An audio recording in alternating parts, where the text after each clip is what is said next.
Paano po ba nga natin pipiliin ang ating emosyon sa araw-araw na maging positibo upang tayo ay magkaroon ng mataas na energy or vibration that will eventually connect us to a sense of peace and joy every day. So pansin po natin sa araw-araw, iba't iba po ang ating mood o pakiramdam. Minsan po tayo ay magagalitin, minsan tayo ay masasakitin, mahina, may karamdaman, minsan tayo po ay nakakaramdam ng kaba or takot. Meron din po tayong mood na irritable o magagalitin nga, frustrated, in despair, minsan ma-pride po tayo, feeling natin superior tayo, mayabang, at minsan naman po tayo ay down or depressed or nagkakaroon tayo ng anxiety. Lahat po yan ang mga pakiramdam ng isang taong mababa ang emosyon o negatibo or mababa ang enerhiya or vibration. So, ang mga vibration po na mababa katulad ng pain ay nasa 1.1 or up to 2 hertz at ang galit po ay mababa din ang vibration yan.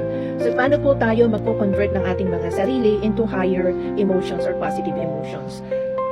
Ang Mother Nature po ay mataas po ang energy niyan. Kaya kung tayo po ay matutong mag-appreciate sa mga malalaki at magagandang puno, makulay ng mga bulaklak, maberdeng mga halaman, tayo po ay nakakakuha ng mataas na energy from appreciating our Mother Nature. Grounding and staying in outdoor activities and staying outside and appreciating the Mother Nature gives us higher energy and vibration up to 150 to higher energy. And ang ganun din po ang gratitude or thankfulness, an attitude of thankfulness and gratitude to God and to everything that we have in life and everything that our loved ones and close friends give us. We need to be remain grateful and thankful for everything and every time. That raises our energy and positive emotions. We become happy.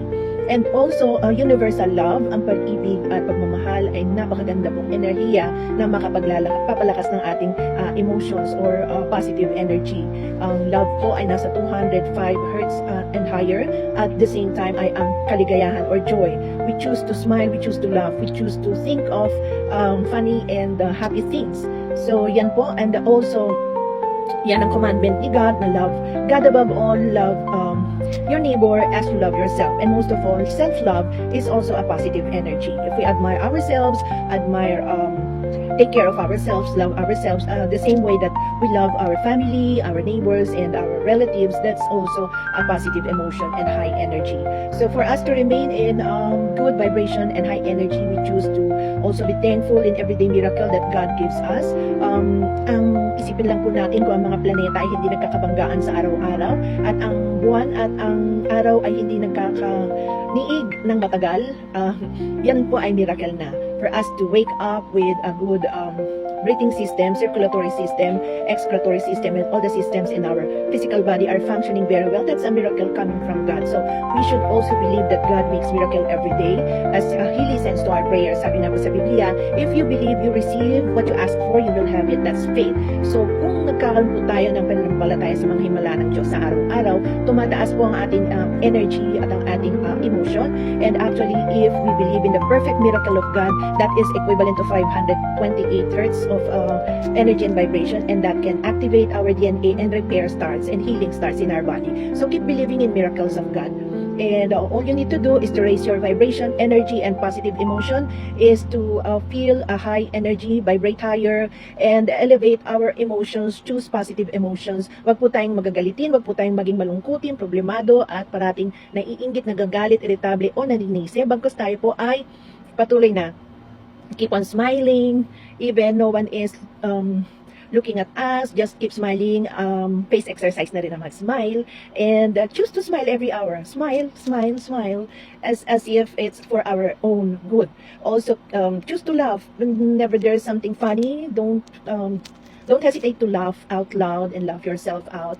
Go out in nature and appreciate the beauty of nature and appreciate the colors of the flowers, of the beauty of the trees. Alam niyo po, ang puno ay mas matagal pa po yung nakatayo kaysa sa ating mga ninuno. Kaya we always respect and appreciate the trees that are standing tall and big in our surroundings because they help us a lot and give us a lot of positive and high energy. Ganun din po, we should learn how to dance a little bit or dance and express our bodies, ourselves. We can also sing. Just keep ourselves happy and into positive and high energy and vibration, choose to love, choose to appreciate, choose to be grateful. That's the secret of choosing positive emotions to enhance us into connection with a sense of peace and joy in our lives, and that makes our life meaningful and live longer, happy and healthy. So I hope you have watched all the daily challenges. We have reached day 13. Congratulations to you and to me for being patient in watching our videos every day for daily activities of small steps and habits that could bring changes and transformation into our life. Join me tomorrow on day 14 and have a happy day. Don't forget to raise your vibrations and energy and choose positive emotions. God bless you and take care. Bye-bye.